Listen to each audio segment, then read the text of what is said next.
삶의 질이냐 즐거움이냐. 방송인 이경규 씨가 자신의 건강 관리에 대해 나눈 이야기는 많은 이들에게 깊은 울림을 주었습니다. 그는 당화혈색소 수치가 높았던 시절이 오히려 가장 즐거웠다고 말했습니다. 먹고 싶은 것을 마음껏 먹고 하고 싶은 대로 살던 그때가 인생에서 가장 재미있었다는 것입니다. 하루의 끝에서 느끼는 즉각적인 만족과 자유로움이 그에게는 삶의 낙이었습니다.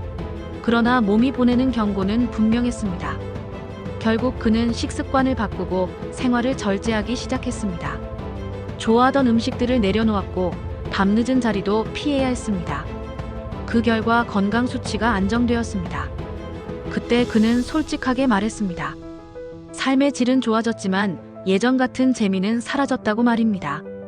이 고백은 인간의 본성을 정확히 보여줍니다. 우리는 종종 당장의 즐거움을 생명보다 귀하게 여기고 현재의 만족을 위해 미래를 담보로 잡습니다. 성경이 말하는 죄의 본질도 여기에 있습니다. 죄는 언제나 즐거움이라는 얼굴로 다가오지만 결국 생명을 해치는 방향으로 우리를 이끕니다. 에덴 동산에서 선악과도 보기에 좋고 먹음직스러웠지만 그 결과는 생명의 상실이었습니다.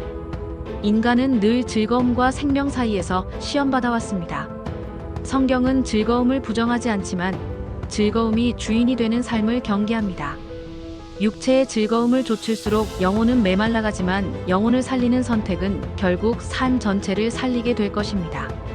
오늘의 작은 절제가 내일의 자유와 기쁨으로 이어진다는 사실을 기억해야 합니다. 성령의 인도하심에 순종할 때 비로소 우리의 삶은 참된 즐거움과 깊은 평안을 함께 누리게 될 것입니다. 이 세상의 즐거움이 아니라 생명을 위해 삶의 방향을 선택하는 삶에 대해 생각해 보겠습니다.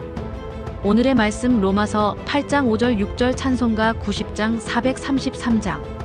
육신을 따르는 자는 육신의 일을, 영을 따르는 자는 영의 일을 생각하나니 육신의 생각은 사망이요 영의 생각은 생명과 평안이니라.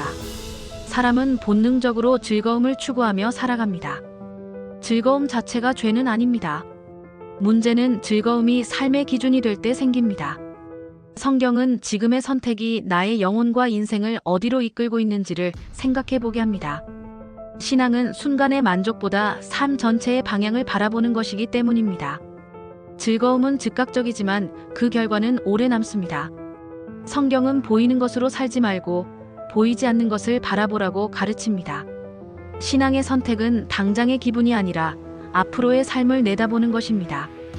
오늘의 작은 방치가 내일의 큰 후회가 되지 않도록 경계해야 할 것입니다. 그리스도인은 절제하는 삶을 살아야 합니다. 절제는 즐거움을 완전히 버리라는 말이 아닙니다. 절제는 삶을 지키기 위한 선택입니다. 몸을 위해 절제가 필요하듯 영혼을 위해서도 절제가 필요합니다. 신앙을 지키기 위해 이 세상의 헛된 것을 버릴 줄 알아야 하는 것입니다. 좋은 습관은 믿음의 증거입니다. 습관은 하루아침에 만들어지지 않습니다. 하기 싫은 일을 반복하는 과정에서 형성됩니다. 신앙도 마찬가지입니다. 당장 눈앞에 결과가 보이지 않아도 순종의 걸음을 떼는 시간이 필요합니다. 그 시간이 쌓일 때 삶의 질은 눈에 띄게 달라지는 것입니다.